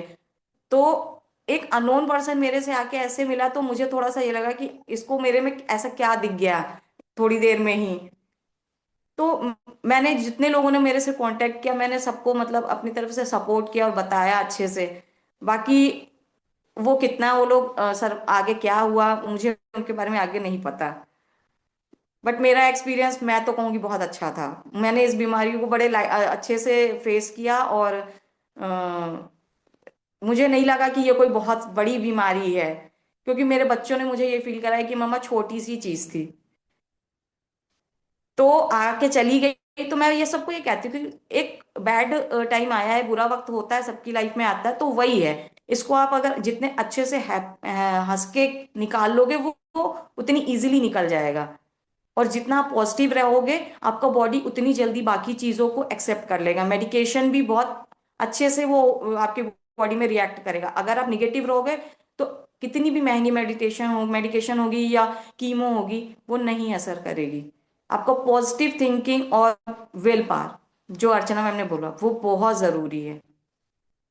और अगर सेकेंड टाइम भी हो रहा है या जो भी है, उसको भी आप अगर उतनी स्ट्रांगली फेस करोगे ना, तो वो उससे भी निकल सकते हैं। ये कोई इतनी बड़ी चीज नहीं है, बस नाम इतना डराता है लोगों को कि वो डर के ही लोग जो है ये सोच लेते हैं कि हम जी नहीं पाएंगे, हमें तो कैंसर हो गया, हम तो मर जाएंगे। ये चीज है, बट ये चीज आज से अगर आप 20-25 साल पहले कहते तो मान सकते थे, उस टाइम हमारा साइंस इतना डेवलप नहीं था। बट अभी साइंस बहुत डेवलप है, बस हमें जागरूक रहने की जरूरत है। और मैं वुमेन्स से तो ये कहना चाहूंगी कि वो शाय ना हो। अगर आप मैरिड हैं तो अपने हस्बैंड को एक उस तरह हस्बैंड की तरह ट्रीट ना करके, अगर आप एक फ्रेंड की तरह उनसे ट्रीट करें, तो आप इजीली उनसे अपनी बातें शेयर कर सकते हैं, अपनी प्रॉब्लम शेयर कर लेंगे। उनसे अच्छा आपको कोई नहीं समझ पाएगा, और वो आपकी बहुत अच्छे से हेल्प भी करेंगे। आप अगर आप अपनी बातें शेयर करते हो, आपको कोई प्रॉब्लम है, तो आप सबसे पहले उनसे शेयर करो। तो मैंने सबसे अगर मुझे जब पता चला, मुझे लगा कुछ है जो मेरी बॉडी में, मेरे ब्रेस्ट में जो मुझे एक गांठ जो पता चली, तो मैंने सबसे पहले अपने हस्बैंड को ही बताया। ओके। तो मैं यहाँ मतलब ऐड करना चाहूंगी, मैं हाँ, जरूर। माधुरी के विल पावर की साक्षी रही हूँ। और अपने ओके। रिसर्च के लिए मैं एज एन मैन फोन करती थी, वो लखनऊ में रहती हैं, मैं दिल्ली से फोन करती थी। तो जब तुरंत इनका क्योर हुआ था, और जब वो जर्नी इनकी रिकवरी की चल रही थी, तो इनके कजन मेरे, मतलब हम लोग रिलेटिव है, डिस्टेंट रिलेटिव है। और जब सोनाली से भी बात हो रही थी, तो सबसे पहले कि कौन सर्वाइवर है जो बात कर सकता है, क्योंकि लोग सर्वाइवर जो होते हैं वो जल्दी बात नहीं करते, वो बताना नहीं चाहते कि मुझे ऐसा हुआ था। सो इसके बारे में ज्यादा से ज्यादा बातचीत हो, ये बहुत जरूरी है। और ये हमेशा हर जगह हम यही कहते हैं कि इसके बारे में बात ही होना जरूरी है। क्योंकि जो सरवाइव करता है, मेरी डॉटर की एक टीचर थी, वो भी जुड़ना नहीं चाह रही थी, मैंने कई बार ट्राई किया। हाँ, जब हम बात कर रहे थे, तो मैं माधुरी के पूरे जर्नी की साक्षी रही हूँ। और जब इनके ट्रीटमेंट चल रहा था, इनके कजन मेरे ब्रदर इन लॉ हैं, तो उनसे जब बात होती थी, तो मुझे यही पता चलता था कि कोई फाइट करे तो माधुरी के जैसा करे। और विल पावर की चर्चा जब भी कहीं आज भी बात होती है, मैं माधुरी की चर्चा जरूर करती हूँ। और फोन पर हर बार ऐसा हुआ कि वो हंसते हुए ही मिलती है, ठहाके लगाते हुए, हंसते हुए। तो ये मैं साक्षी हूँ, माधुरी की पूरी जर्नी की साक्षी हूँ। आज माधुरी मेरे सामने बैठी है, ऐसे मेरी फोन पे ही बात होती है, और मुझे अच्छा लग रहा है देखकर। ऐसे ही हंसते रहिए माधुरी, और हमारे बाकी लोगों के लिए, सब के लिए, ऐसा नहीं कि ब्रेस्ट कैंसर होने पे, ये हाँ, जो खुश रहने वाली चीज है ना, वो कैंसर होने या नहीं होने से नहीं है, ये एक नेचर है। सो जब मैं पहली बार भी मिली थी तो माधुरी वैसे ही हंसते हुए मिली थी। आज भी मेरी सुबह बहुत देर तक बात हुई है, तब भी हंसते हुए मिली। और कभी भी जब भी मैं कनेक्ट की तो ये मुझे लग रहा है कि ये एक ऐसा मेडिकेशन जो है, ये हंसने वाले जो थेरेपी है, अर्चना मैम भी कह रही थी वो, दैट वर्क्स लाइक वंडर, है ना मैम? वो बिल्कुल वंडर, मतलब वो मिराकल वर्क करता है किसी भी मेडिसिन से ज्यादा। तो ये मुझे अच्छा लग रहा है माधुरी को सामने देखकर और खुश देखकर। खूब अच्छा रहे, स्वस्थ रहे। अर्चना मैम अपने सेशन चलाती हैं, वो उस और काम करेंगी। और आगे मैम हमें भी जोड़िएगा जहाँ बन पाएगा। बिल्कुल बिल्कुल। Yes ma'am. जी जी मैम, थैंक बिल्कुल, ये बहुत अच्छा लगा। मतलब आज माधुरी जी से मिलके इतनी खुशी हो रही है कि सिर्फ कहने के लिए नहीं, लेकिन मतलब जितना मधुर नाम है उतना मधुर स्वभाव है वाली बात है इनकी, कि इन्होंने इतने इससे हिम्मत से फाइट किया इस चीज को। You are a true fighter कि, और उसमें आपके परिवार यू। ने आपको बहुत साथ दिया, ये बहुत अच्छी बात है। तो हमेशा ये है कि परिवार का साथ बना रहे और हिम्मत बनी रहे, ये दो चीजें आपको किसी भी मुसीबत से निकाल सकती है। तो ये आपका जो संदेश है ये हमारे ऑडियंस तक पहुंचता है। उसके बाद अब हम रुख करते हैं सपना की ओर। तो सपना, जैसे कि मैंने कहा, हमारा यंग टैलेंट है। तो मैं आपसे ये जानना चाहती हूँ कि आप हमारे अ, युवा पीढ़ी को कैसे संदेश दोगे कि वो कैसे इन चीजों से जुड़े, और आप मतलब किस तरीके से आपका रोल देखती हैं इस जागरूकता को फैलाने में। जैसे आपने बोला कि युवा पीढ़ी कैसे जुड़े, तो आजकल का डिजिटल मीडियम बहुत स्ट्रॉन्ग कम्युनिकेशन मीडियम है, जो मुझे लगता है कि जैसे निभा मैम ने बोला कि रूरल एरिया में आज भी विमेन दूर रहती है, क्योंकि आज भी ट्रेडिशनल मीडियम से उनको अप्रोच करना पड़ता है। उसके पीछे वजह है कि शायद हर किसी के हाथ में फोन तो है, लेकिन फीमेल विमेन के हाथ में अभी भी फोन उस लेवल पे नहीं है। जो हाउस मेकर्स है वहां की, उनके हाथ में फोन नहीं है, तो वो शायद इस मीडियम से जुड़ नहीं पाती है। लेकिन जितने यंग जनरेशन्स हैं उनके हाथ में, यानी गांव की जितनी लड़कियां हैं उनके हाथ में फोन है, तो हम डिजिटल मीडिया के माध्यम से अगर छोटी छोटी रील्स, क्योंकि शॉर्ट का टाइम है, लंबी बात कोई सुनता नहीं है, या किसी को लगता है अगेन कि ब्रेस्ट कैंसर मुझे हो ही नहीं सकता, तो वो लंबी बातों में नहीं जाते। बट जो एक मीडियम शॉर्ट्स आया है, ये बहुत स्ट्रॉन्ग मीडियम है रील का, जिसके जरिए हम पहुंचा सकते हैं ये बात छोटी छोटी पॉइंट्स रख के। जैसे मिथ होते हैं, जैसे ज्यादातर मैं खुद जब ब्रेस्ट कैंसर पे जब मैम ने मुझे बताया कि जुड़ना है मुझे आज, और तो मैंने सबसे पहले यही सोचा कि सबसे पहले मेरे माइंड में आया कि फीमेल में ही क्यों ब्रेस्ट कैंसर होता है, क्यों मतलब मेल में ये रेशियो क्यों कम है। तो ये छोटे छोटे जो अवेयरनेस है, जो नॉलेज के उससे नहीं, या जैसे जो मिथ हैं उन सबको छोटे छोटे पॉइंट्स में हम रील के माध्यम से दे सकते हैं। और जो लड़कियां हैं, जो लड़के हैं जो जुड़े हुए हैं सोशल मीडिया से, उनके हाथ में फोन है, तो वो कम से कम अपनी मदर्स को, अपने सिस्टर्स को, उन सबको एटलीस्ट ये चीज पहुंचा सकती हैं। तो मुझे लगता है कि ऑथेंटिकेशन का जहां तक मैटर आया, जैसे निभा मैम का रिसर्च बताता है कि काफी मिथ है, जो मतलब गलत गलत चीजें हैं, तो ये एक बहुत बड़ा डेंजर साइन है कि लोग कुछ भी एक्सेप्ट कर लेते हैं। उनको लगता है बस सोशल मीडिया पे आया है तो अच्छा है, खासकर छोटे एरिया के लोग जो उसके ऑथेंटिकेशन पे नहीं जाते हैं। ये एक चैलेंज सबसे बड़ा है। तो मुझे लगता है कि कुछ फाउंडेशंस को, कुछ डॉक्टर्स को, और ज्यादा से ज्यादा जो मतलब प्रोफेशनल है इस इंडस्ट्री में, रिसर्चर भी हो गए जैसे मैम हैं, आप लोग सारे हैं, तो उनको मतलब कैसे भी सोशल मीडिया के माध्यम से ट्रेडिशनल अप्रोच को पहचाना होगा। ट्रेडिशनल अप्रोच जैसे अगेन मैम ने नुक्कड़ नाटक की बात की या जिंगल की बात की, तो वो ट्रेडिशनल मीडियम को अगर हम सोशल मीडिया पे लेकर आए तो लोग इंटरेस्ट से सुनेंगे, चाहे वो लोकगीत के माध्यम से है, चाहे वो किसी भी रीजनल लैंग्वेज में। और मुझे लगता है थोड़ी लैंग्वेज पे काम करना चाहिए। ज्यादातर जब इस तरह के प्रोग्राम्स होते हैं तो उसमें लैंग्वेज बैरियर आता है, क्योंकि हर कोई इंग्लिश में बात करता है, लेकिन भारत की आधी से ज्यादा और मैक्सिमम जनता वो अलग अलग लैंग्वेज समझती है। तो हम शायद हिंदी में बात करेंगे तो बहुत अच्छा है। इसके अलावा मुझे लगता है छोटे छोटे रीजनल लैंग्वेज में बात करनी चाहिए, तो इंसान कनेक्ट होता है, उसको समझ में आती है चीजें। तो ये एक माध्यम है, अवेयरनेस तो पहुंचाना ही पड़ेगा। और जब रेशियो 40 एबव पे ना होके अब यंग जनरेशन में भी आ रही है चीजें लाइफस्टाइल की वजह से, तो मुझे लगता है ये अवेयरनेस प्रोग्राम में डिजिटल मीडिया बहुत बड़ा इम्पैक्ट डालेगा। बट इसमें प्रोफेशनल्स को उतरना पड़ेगा। जैसे कुछ कैंपेन में कुछ ब्रांड्स हैं जो उतरते हैं, जैसे मैं फिलिप्स इंडिया का एक एड देख रही थी, उन्होंने पूरा ब्रेस्ट कैंसर पे बहुत अच्छा एड बनाया हुआ है। जो ब्रांड्स के जो ब्रांडेड कंटेंट जो जाते हैं, जो ज्यादातर कुछ ब्रांड्स होते हैं जो अपनी सीएसआर एक्टिविटी करते हैं, उनमें ये चीजें जा सकती हैं, जिसके जरिए क्या होता है, जब ब्रांड जुड़ता है तो वो पब्लिसिटी ज्यादा करते हैं, यानी कि उनके पास पब्लिश करने के लिए पैसा होता है।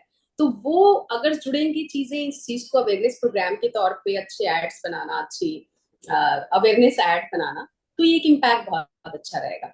इसके अलावा छोटे छोटे रील्स के लिए, छोटी छोटी बातों के लिए कुछ अच्छे प्रोफेशनल्स, कुछ डॉक्टर्स, वो लोग अगर उतरते हैं तो बहुत अच्छा है। अब ऑथेंटिकेशन कैसे चेक करें, थोड़े से अगर आप प्रोफेशनल है, कोई संस्था जुड़ी हुई है, तो ब्लू टिक पे ध्यान दें। ज्यादातर मैं कहना चाहूंगी ऑडियंस जो अगर कुछ प्रोफेशनल वीडियोस देख रहे हैं, तो ब्लू टिक जो इंस्टाग्राम पे होता है मेनली, वो पेड होता है, वो नॉर्मल कोई भी पर्सन नहीं ले सकता, वो पेड इतना नहीं कर पाएगा क्योंकि 600-700 पर मंथ जाता है। तो वो प्रोफेशनल जो है, मैं उनसे रिक्वेस्ट करूंगी कि वो एटलीस्ट ब्लू टिक वाला अपना पेज यूज करे जिससे एक ऑथेंटिकेशन रहे।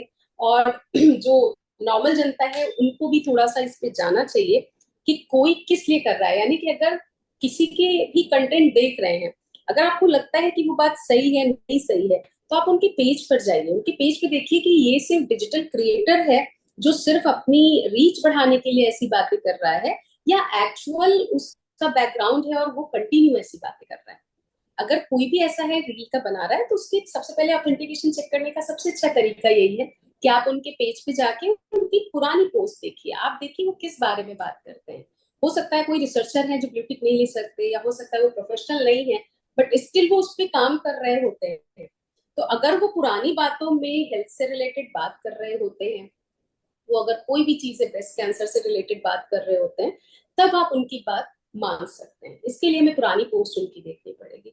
जस्ट रैंडम क्लिक पे आ गया और हम फॉलो करने लग जाए, वो बिल्कुल भी सही नहीं है, किसी भी चीज में सही नहीं है। हम किसी भी लेवल पे बात करें तो सही नहीं है, फिर चाहे वो हेल्थ से रिलेटेड हो, फाइनेंस से रिलेटेड हो, किसी भी चीज से रिलेटेड हो। तो ये मेन है अवेयरनेस। डिजिटल मीडिया बहुत स्ट्रॉन्ग कम्युनिकेशन है। आज देखिए, शायद अगर आप ऑनलाइन जुड़ी हुई हैं, कितने सारे लोग एक साथ जुड़ सकते हैं, क्योंकि समय की कमी की वजह से हो सकता है फिजिबल नहीं होता है कि आप फिजिकली हर जगह प्रेजेंट रह पाए। बट इस तरह से जैसे पैनल डिस्कशन है जो जनमंगल कर रहा है, ये चीज आप लोग मिलकर कर रहे हैं, मुझे एक्चुअली बहुत अच्छा लगा कि आपने हमें जोड़ा। सबसे पहले मुझे लगा कि मैं इससे रिलेटेड हूँ नहीं, देन वाई, ने हाउ, मतलब व्हाट इज माय गोल। सबसे पहले मैंने जब विभा मैम ने मुझे बोला कि यू हैव टू ज्वाइन, तो मुझे बस इतना लगा कि what will be my goal. तो बस उसके पीछे वजह यही थी कि मुझे बस ये लगा कि मैंने एक रिसर्चर के तौर पे काम नहीं किया है या नहीं, बट स्टिल जो जितने आपने जिस विजन से हमें जोड़ा है, मुझे बहुत अच्छा लगा कि मीडिया का जो माध्यम है, वीडियो का जो माध्यम है, बहुत ही स्ट्रांग है, इसको यूज करना चाहिए हर किसी को। तो ये मुझे बहुत अच्छा लगा आपका कहना कि मतलब सच में ये बहुत ही स्ट्रॉन्ग आजकल मीडिया कम्युनिकेशन है, सभी लोग जुड़े हुए हैं। मतलब सिर्फ जैसे कि कहा आपने कि सिर्फ शहरों में नहीं, गांव में की भी बच्चियों के पास आज फोन है, स्मार्टफोन सभी के पास है ऑलमोस्ट, और हर लेवल के लोगों के पास है। सवाल ये है कि उन्हें यूज कैसे करना है ये नहीं पता है। तो उसके लिए अगर वो एजुकेटेड हो कि उसको इस्तेमाल कैसे करे उस चीज को, तो हम सच में इसका मैक्सिमम उसका हमें आउटकम मिल सकता है। तो इसीलिए तो यही था आपका रोल, मतलब आपको बुलाया ही इसीलिए गया है ताकि आप हमें इस तरीके से गाइड कर पाए कि कैसे इस चीज को लोगों तक पहुंचाया जाए। कि जानकारी तो है, बहुत जानकारी है, लेकिन उसको कैसे, आपका एक्सपीरियंस उसमें काफी काम आएगा। और हम चाहते हैं कि आप फ्यूचर में भी जुड़ी रहें हमसे, तो जब भी हम ऐसे कार्यक्रम करें तो आपको हम देखना चाहेंगे आगे भी। बिल्कुल बिल्कुल। हाँ, और वैसे अर्चना मैम से भी मैं कहूंगी कि कभी नागपुर जब भी आती हूँ तो आपसे जरूर मिलना चाहूंगी, और बिल्कुल बिल्कुल, यू आर मोस्ट वेलकम। जरूर जुड़ना चाहूंगी। तो हमने जाना हमारे पैनलिस्ट से कि कैसे मिथ्स होते हैं, कैसे स्टिग्मा है जिसको आपको तोड़ना है, और क्या आपकी इजी डेली हैबिट्स हैं जिनको अपना के हम ब्रेस्ट कैंसर को या और भी कैंसर, और भी टाइप ऑफ कैंसर्स को या दूसरी बीमारियों को कैसे अर्ली डायग्नोज कर सकते हैं, कैसे उनको आप रोक सकते हैं। ठीक है। तो अब एक जनरल एक क्वेश्चन आया मेरे माइंड में, तो वो मतलब आप सभी उसमें अपना व्यू दे सकते हैं कि जैसे सरकार है या फिर लोकल कम्युनिटी है, तो उनसे सर्वाइवर्स को क्या सपोर्ट सबसे ज्यादा चाहिए, मतलब क्या मिलना चाहिए ऐसा आपको लगता है? क्योंकि सी क्या है, हम फैमिली तो है ही आपके साथ, फिर इमोशनली आप जुड़ ही रहे हैं, तो आपको क्या लगता है कि जो कम्युनिटी में आपके आसपास लोग हैं और गवर्नमेंट ऑर्गेनाइजेशंस हैं, तो उनसे क्या सपोर्ट मिलना चाहिए सर्वाइवर्स को?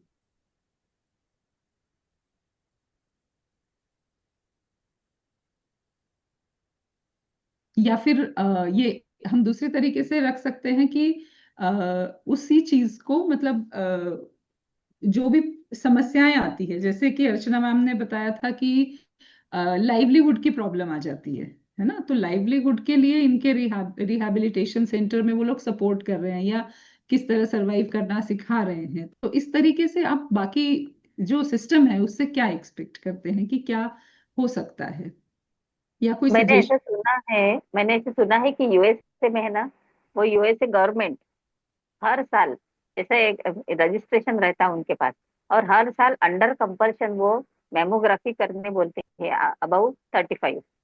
ओके। और वो नहीं किया तो उनको म्हणजे क्या बोलते हैं उसको, जुर्माना देना पड़ता है। अच्छा। तो ऐसा अगर हाँ, हाँ, मैंने ऐसा सुना है वहां के लोगों का। तो वो अंडर कंपल्शन वो करते हैं, सभी करते हैं यानी। तो ऐसा अगर इधर इंडिया में हुआ तो अर्ली डिटेक्शन का मामला बहुत अच्छा हो जाएगा यानी। क्योंकि वहाँ कैसा। हाँ, हाँ, क्योंकि हर कोई नहीं करता है, मतलब हम अपने हर आसपास कोई भी नहीं देखते नहीं, हैं। हाँ नहीं करता। और अंडर कंपल्शन अगर किया, जैसे अपने को ड्राइविंग लाइसेंस है, अंडर कंपल्शन है, वैसा ये अंडर कंपल्शन करना ही पड़ेगा। तो ही हम्म। अपन अर्ली डिटेक्शन के लिए अच्छा काम कर रहे हैं, ये साबित होगा अच्छा। सरकार। जी। क्योंकि नहीं करते, हम कितना कैंप लगाते, कितना ही करते, कोई डर के मारे नहीं आता। और वही कि मुझे नहीं होगा, मुझे क्यों होगा, ये ओके। नहीं करते। हम्म। फ्री फ्री दिया जाए, वैसे 5 रुपए लगता है मेमोग्राफी को। तो ये अक्टूबर मंथ में हमारा हॉस्पिटल एक पैसा नहीं लेता और पूरा मेमोग्राफी फ्री करते हैं। फिर भी लोगों को लाला के कंपल्सरी बोलना पड़ता है कि चलो चलो चलो करके, तो भी नहीं आते। वो अच्छा। उसमें डर जाते हैं मैम कि जाएंगे और कहीं निकल गया तो जाना हाँ, नहीं वो है। डरते भी है, डरते भी बिल्कुल। है। और दूसरा ओवर कॉन्फिडेंट भी है ना कि हमने हमें नहीं होगा। हमारे घर में किसी, आपने बोला कि हमारे नानी माँ मौसी को नहीं है तो हमको नहीं होगा, ऐसा उनको लगता है। और डर तो है ही। जी। और मैं सिंपल ब्लड टेस्ट के लिए नहीं जाते हैं, सिंपल ब्लड टेस्ट के लिए नहीं जाते कि हमको कुछ अरे बाप रे निकलेगा तो क्या करेंगे। जी, कोई डिजीज नहीं इसलिए है। जी। अवेयरनेस, यही तो अवेयरनेस है, यही और मैम अवेयरनेस। एक चीज और भी है, शर्म। ओके। क्योंकि डॉक्टर अगर मेल है तो वो लोग चाहते नहीं है कि हम मेल से जो है वो मेमोग्राफी करवाएं। या ओके। वो भी है।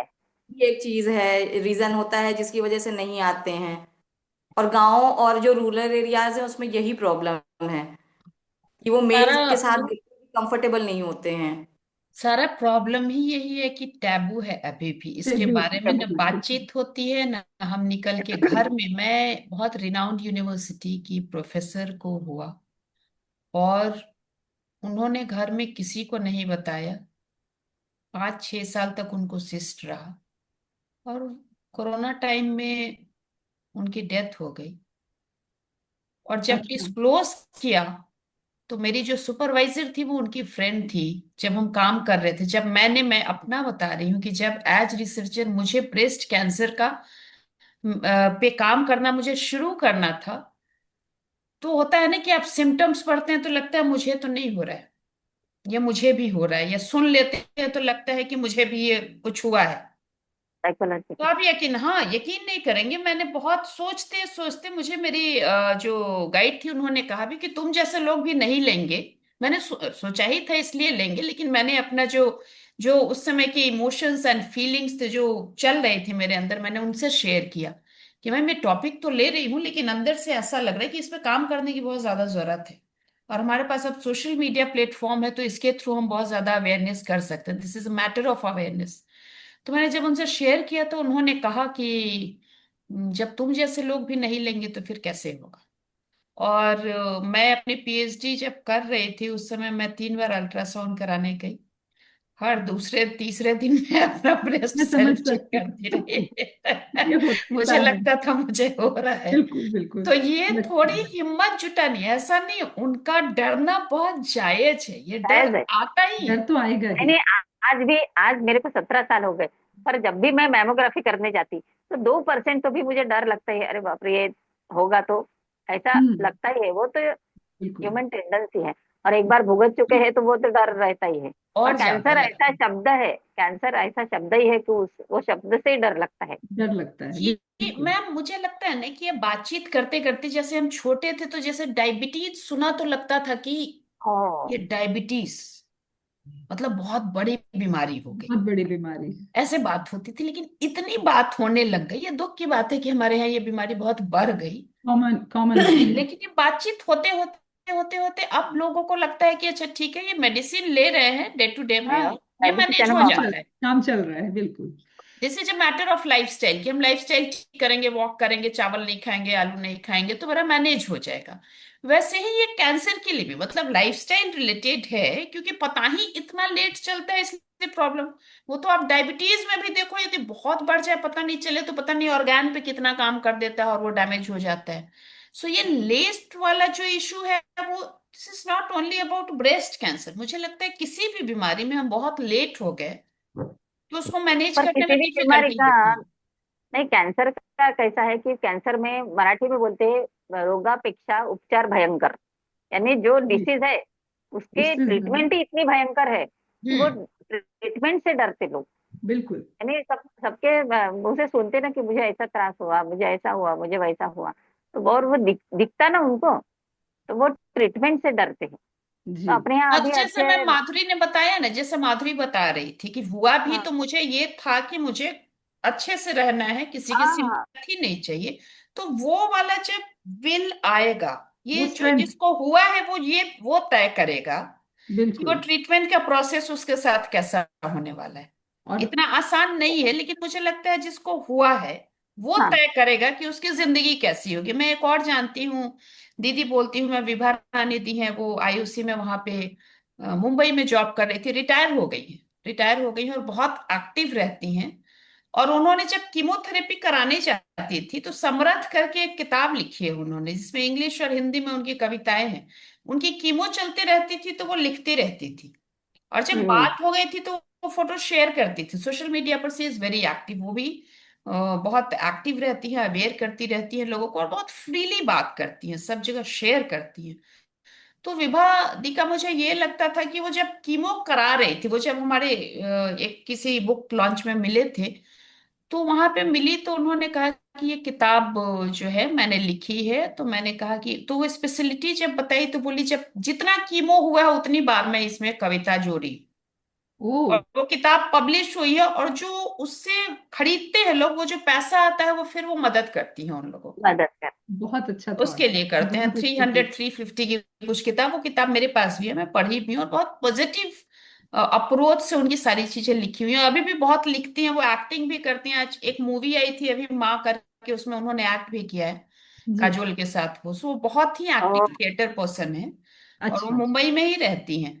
तो ये जो जिनको हुआ, वो कैसे उस चीज को डील करेंगे, ये सब कुछ वहीं पे आकर बात एक्चुअली तय होता है कि वो कैसे उस चीज को लिया और कैसे सही में। उसका ठीक। प्रोसेस। आप लोग ज्यादा अच्छा बता पाएंगे, लेकिन मेरा जो अपना ऑब्जर्वेशन है, और हम्म, बीमारी से जूझने का नहीं, कोई भी और करने का तरीका, किसी के एग्जाम आते हैं तो जान निकल जाती है, कोई हंसते खेलते एग्जाम देकर आता है और टॉप कर जाता है। सो कैसे वो इंडिविजुअल कैसे उससे डील कर रहा है वो ज्यादा इंपॉर्टेंट है, कि उसका बिल्कुल विल वहां पे और उसका मोटिवेशन कितना ज्यादा है, कि लोग उसको सपोर्ट, मोराल उसका कितना बूस्टअप कर रहे हैं लोग। ये बिल्कुल। मुझे लगता है बहुत इंपॉर्टेंट है। एग्जैक्टली। सो इसमें तीन चीजें मेन हमें समझ आई कि एक तो मन का डर है, दूसरा चीज हेजिटेशन है, और तीसरा चीज है ओवर कॉन्फिडेंस कि हमें तो नहीं होगा क्योंकि हमारी फैमिली में नहीं है। तो अगर ये तीन चीजों का ध्यान रखें, जैसे कि जो हमारे आसपास महिलाएं हैं जो डर रही हैं कैंसर से, तो वो अगर इन बातों को ध्यान से सुने जो आप लोगों ने आज शेयर की है और उन चीजों से नॉलेज ले, इंस्पिरेशन ले, तो मुझे लगता है कि अर्ली डिटेक्शन के लिए मतलब हमने आधी जर्नी तय कर ली। अगर हम जितने लोग सुन रहे हैं उसमें से कुछ परसेंट लोगों ने भी अगर उससे कुछ शिक्षा ली है यस। और वो स्कैनिंग ही कर रहे हैं या चेक करने जा रहे हैं, तो वो हमने मतलब काफी काम कर लिया अपना, ये मानना पड़ेगा। बट नेवरदलेस शुरुआत है ये। एक साल हमने लास्ट ईयर किया था, फिर अभी हमने इस साल किया है। तो आप लोगों से जुड़ के, आप लोगों से बातें करके सच में हमेशा ही अच्छा लगता है। तो कुछ चीजें समझ में आई है। उसके अलावा मैं पूछना चाहूंगी कि ऑडियंस को अगर कुछ क्वेश्चंस हैं, ऐसा मुझे लगा था। तो अगर कमेंट्स में क्वेश्चंस तो नहीं, बट हाँ, वैष्णवी मैम से की ओर से एक आया है कि जैसे हमने बात की कि क्या सपोर्ट हम एक्सपेक्ट कर सकते हैं। तो सपोर्ट के फॉर्म में एक फंड्स अगर कहीं मिल जाते हैं, क्योंकि सबसे बड़ी प्रॉब्लम कैंसर पेशेंट के सामने आती है या उसके फैमिली के सामने आती है, वो फंड्स की होती है ना। क्योंकि जरूरी नहीं है कि ट्रीटमेंट लंबा होता है, कई बार 6 मंथ्स में भी हो जाता है, कई बार 1 ईयर भी लग जाता है।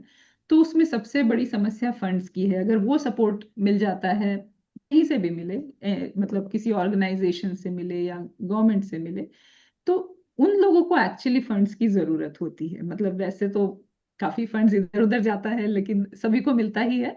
लेकिन सबसे बड़ा जरूरत जो है वो वहां पर है, ऐसा मुझे लगता है। यस। बाकी भावनात्मक रूप से प्रयत्न होने चाहिए आसपास, वो एक बहुत बड़ा इंपॉर्टेंट पॉइंट है कि अगर विल पावर स्ट्रांग है, स्ट्रेंथ अच्छी है, आप मन से तैयार है। जैसे कि माधुरी जी ने बताया कि मैं बहुत रोई और फिर मैंने बोला कि बस अब रोना बंद। तो मतलब आपको खुद को रेडी करना है, तो हाँ। है ना, एक्सेप्टेंस हो। जैसा कि ये अर्चना मैम ने भी बोला था कि अगर आप एक्सेप्ट करोगे तभी आप आगे बढ़ोगे। तो आप एक्सेप्ट करिए, स्कैन करिए, जानिए, और फिर अपने ट्रीटमेंट के लिए आगे बढ़िए। तो ये सारी चीजें हैं जो मुझे और फंड्स आप के लिए लोगों मैं से। एक बता रही हूँ, फंड्स के जी लिए एक तो गवर्नमेंट की तो बहुत स्कीम रहती है। वैसे अभी जी। 5 लाख का वो ये मुख्यमंत्री योजना है, वो अबोव बीपीएल वालों को भी मिलता है। और दूसरी बात, अच्छा। वो तो ये ह्यूज अमाउंट हो गई। और मेरे को ऐसा लगता है कि जब अपन कैंसर पेशेंट से मिलने जाते, तो ऐसा सबने करना चाहिए। यानी कि अपन बुके लेके जाते या कुछ लेके जाते, तो ऐसा छोटा सा एक पैकेट में 200 300 रुपए 500 रुपए जितना तुम्हारा है उतना रखे वहां, उसको ये किया ना तो उसको बहुत हेल्प हो जाएगी। हेल्प हो जाएगी, बिल्कुल। बुके वगैरह तो क्या अपन लेके और फेंक देते, और बहुत खाना वाना अच्छी तो वो खाते नहीं बाहर का किसी का। तो जी। ऐसा मुझे लगता है, मैं सबको ऐसा बोलती हूँ हॉस्पिटल में कि जो आते हैं ना उनको ना। ओके। नहीं, ये बहुत अच्छी अच्छी थॉट है आपकी। बस उसके हाँ। लिए हमें ये है कि फिर पेशेंट या उसके फैमिली को उस चीज को पॉजिटिवली लेना होगा कि नहीं नहीं, लेते हैं हाँ लेते हैं। जी। तो ये बहुत अच्छी थॉट है, मतलब ऐसा जरूर करना चाहिए। मतलब मैं भी आपसे अपन अपन सीखूंगी ये शादी में चीज। वगैरह तो पैकेट देते ही ना, बिल्कुल शादी में देते, बिल्कुल। फंक्शन में हाँ, देते वैसे ही। वैसे ही हाँ। एग्जैक्टली। तो ये चीज हम आपसे सीखेंगे, मतलब आगे से ध्यान रखेंगे बिल्कुल कि फ्रूट्स बिल्कुल। लेके जाने की बजाय हमें हाँ मतलब हाँ, कुछ इस तरीके वही। से। बिल्कुल। बहुत अच्छा सजेशन है आपका। और आज के डिस्कशन भी बहुत अच्छा रहा। मुझे लगता है कि हमारे ऑडियंस को भी आज बहुत कुछ जानने का मौका मिला होगा, और वो सिर्फ खुद जागरूक नहीं हुए होंगे, अपने आसपास के लोगों को भी जागरूक करने के लिए उनके पास इनफ मटेरियल है। ये, और मटेरियल से ज्यादा ये रिसोर्सेज भी हैं। जब भी वो चाहें अप्रोच कर सकते हैं, जनमंगल के पेज के थ्रू करें या हमें पर्सनली करें। तो क्योंकि हम सभी के सोशल मीडिया अकाउंट्स तो होते ही हैं, तो या तो आप वैसे अप्रोच करें, और जब भी किसी को लगता है कि किसी तरह की कोई बात करने की जरूरत है, तो हम लोग हमेशा रहेंगे अवेलेबल। सो उसके अलावा एक और कोई एक पॉइंट चीज आप। ऐड या करना चाहूंगी यहाँ पे जी। सोनाली, हम्म। कि जितने लोग भी जुड़े हैं, मतलब वो बाकी लोगों से कुछ स्टेप्स आगे हैं। एब्सोल्युटली। क्योंकि ऐसे सेशंस होते हैं उसमें लोग आने में कुछ ना कुछ कह देते हैं कि टाइम नहीं है, कुछ ऐसा है। सो जिन्होंने ये तय किया कि ये सुनना है, वो बाकी लोगों से काफी आगे है। सो बिल्कुल। अब वो सिर्फ सुनेंगे नहीं, अब लोगों को वो भी सुनाएंगे, सुनाएंगे, बिल्कुल उसके बारे बिल्कुल। में बातचीत करेंगे। सो ये बातचीत जितनी होगी उतना ज्यादा हम प्रिवेंट कर पाएंगे। सो बिल्कुल। जो लोग जुड़े हैं मतलब वो इसकी बात करने के लिए सर्टिफाइड हो गए। कि बिल्कुल। यदि कोई सिम्टम आ रहा है तो आपको डॉक्टर के पास जाने की जरूरत है, या कुछ ऐसा है तो आप इसको देखिए और थोड़ा एक्शन लीजिए।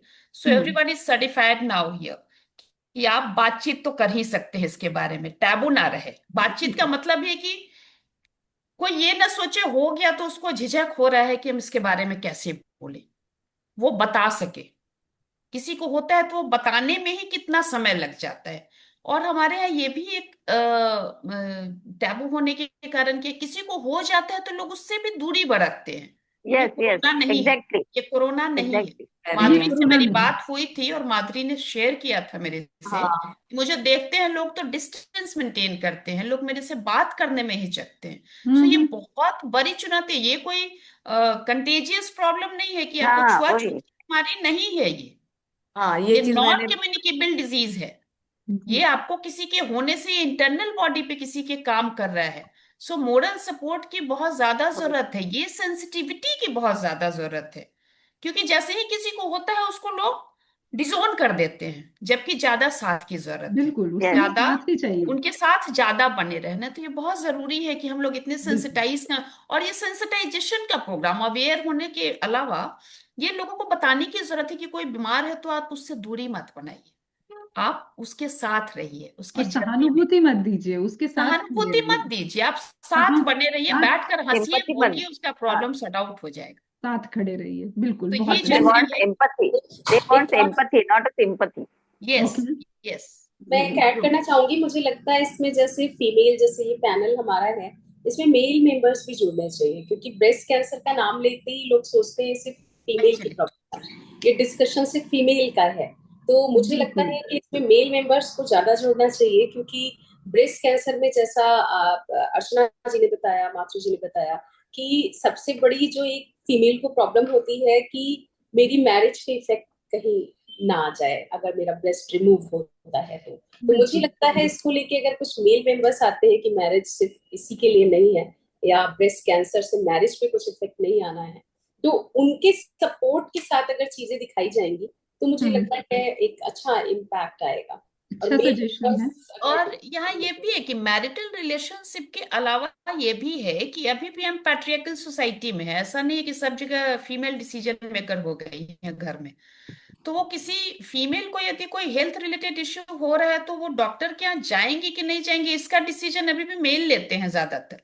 तो उनका ये जानना बहुत जरूरी है कि यदि इस तरह की चीज हो रही है तो in this case we need to go to the hospital. Absolutely. हमें हॉस्पिटल ले जाने की जरूरत है। ये तकलीफ यदि है हम्म। तो हमारी पत्नी, बहन या माँ को, हमारे यहाँ अभी भी बहन को यदि पीरियड्स होता है, एक बच्चा मेरी डॉटर के क्लास में आके पूछता है कि पीरियड्स में होता क्या है, हम्म। पीरियड्स में क्या होता है, उसको नहीं पता है।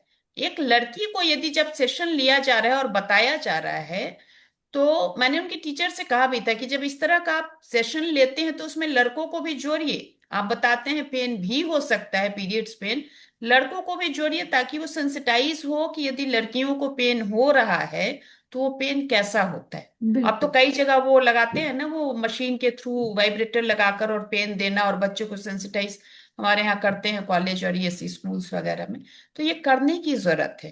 Hmm. Breast cancer is not equal to women और women is equal to not breast breast cancer, it में is all about everyone, absolutely. वैसे ईच इंडिविजुअल। मतलब हर इंडिविजुअल को इसमें इन्वॉल्व होना पड़ेगा और तब बात होगी और तब हम इसको प्रिवेंट कर पाएंगे। बिल्कुल बिल्कुल। तो सपना ने जैसे बताया, वैसे मैं देख रही हूँ कि फेसबुक लाइव पर काफी मेल ऑडियंस भी हैं हमारे जो सुन रहे हैं। लेकिन नेक्स्ट टाइम से ये हम लोग सच में कोशिश करेंगे कि हम एक पैनलिस्ट की तरह किसी मेल को लाने की कोशिश करेंगे, किसी, या तो हम मतलब जिससे कि आपका एक जो दूसरा पहलू है आप जो कह रहे हो वो भी हम उस पर भी बिल्कुल। हम बात कर सके। और एक चीज और मैं यहाँ पे बोलना चाहूंगी आप लोगों से। प्रीति है एक फ्रेंड मेरी जिनके बारे में मैंने अभी मेंशन किया था कि उनकी मदर 75 इयर्स की एज थी और उन्हें फोर्थ स्टेज कैंसर डायग्नोज हुआ था। ब्रेस्ट कैंसर लंग्स तक स्प्रेड हो गया था। तो आप सोच सकते हैं कि 75 की एज में कितना बड़ा। And she is free, she has survived, और all because of her will power. तो सच में मैं मतलब बधाई देना चाहूंगी आंटी को कि उन्होंने इतना फाइट किया इस एज पर, और मतलब विक्ट्री बोलेंगे इसको, ट्रू यस विक्ट्री। सो या आंटी के साथ एक अलग से सेशन करने की जरूरत है सोनाली। बिल्कुल बिल्कुल, जरूर नेक्स्ट टाइम हम आंटी को जरूर जोड़ेंगे। नहीं, तो एक साल के बाद नहीं, जल्दी ही उनका हम सेशन एक, बिल्कुल क्योंकि ये बिल्कुल awareness is not about October, absolutely, it should go like through out actually year. हम प्लान कर रहे थे कि हो सकता है मंथली, अगर नहीं भी हो सकता है तो 2 मंथ्स में एक बार हमें मिलना चाहिए हाँ हाँ और इस बारे में बात करनी चाहिए। तो हम हर बार फिर कुछ और नए लोगों से भी जुड़ सकते हैं इसके द्वारा।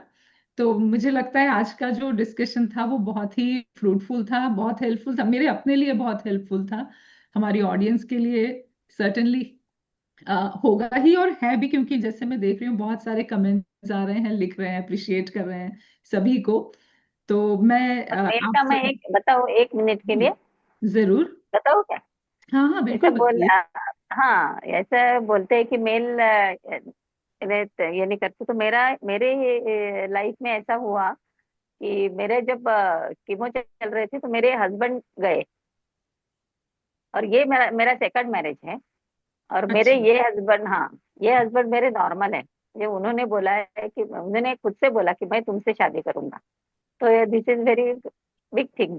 अच्छा, सच में बहुत कमेंडेबल और है, ऐसे मतलब भी, हाँ, इनक्रेडिबल ऐसे है। भी मैंने देखे हैं कि डिवोर्स हुए हैं लोगों के। मेरी फ्रेंड्स दो ऐसे हैं, अच्छे वेल हम्म एजुकेटेड, हम्म। तो उनके डिवोर्स हुए हैं। एमी गोल्ड जी मेडलिस्ट है उसका हस्बैंड। अच्छा। पर उन्होंने बोला कि तुझे कैंसर हुआ, अब मैं तुम्हारे साथ नहीं रह सकता। ओ हाँ, अच्छा। तो अगली ऐसे बार की पैनलिस्ट, मेल पैनलिस्ट, मुझे लगता है सर को लेकर आइए सोनाली। हाँ हाँ, वो बिल्कुल, सेक्रेटरी है कारक के। हम्म, अभी हम अच्छा अच्छा, बिल्कुल। नहीं तो अगली sir bar is the right person.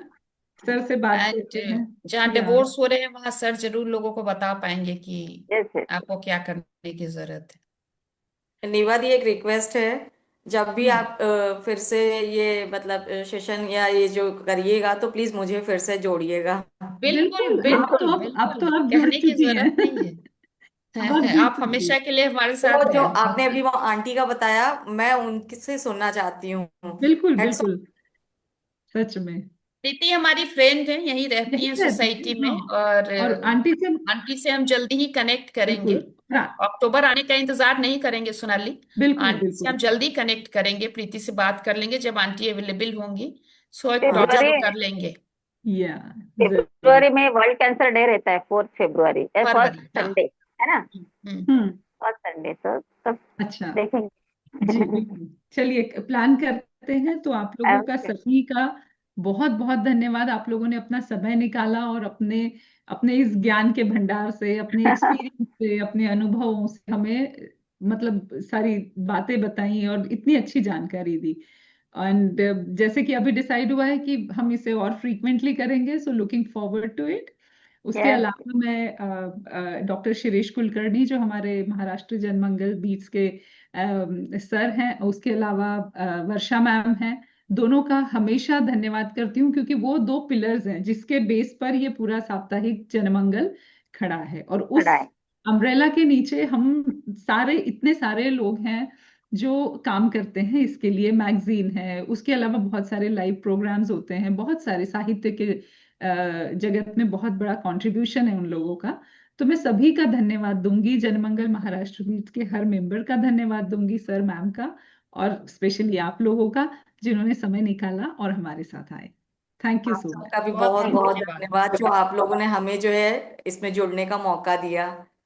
और मैं मोस्ट जो वेलकम। बाकी हैं, अर्चना मैम हैं या बाकी लोगों से मैं रिक्वेस्ट करूंगी कि अगर किसी भी तरह की आपको लगता है कि हाँ मैं हेल्प कर सकती हूँ, तो आप निभादी से मेरा नंबर लेके यस मुझसे यस। बात कर बिल्कुल सकती बिल्कुल हैं। बिल्कुल बिल्कुल बिल्कुल, बिल्कुल बिल्कुल। एब्सोल्युटली। बिल्कुल। बिल्कुल। नाइस, थैंक यू माधुरी, नमस्ते। Thank you. Thank thank you you so ma'am. Much. Thank you thank ma'am. You. Thank you सपना।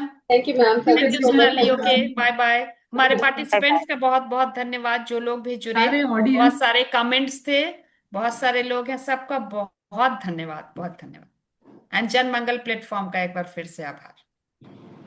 बहुत बहुत आभार। चलो, thank you. Thank you. Thank you.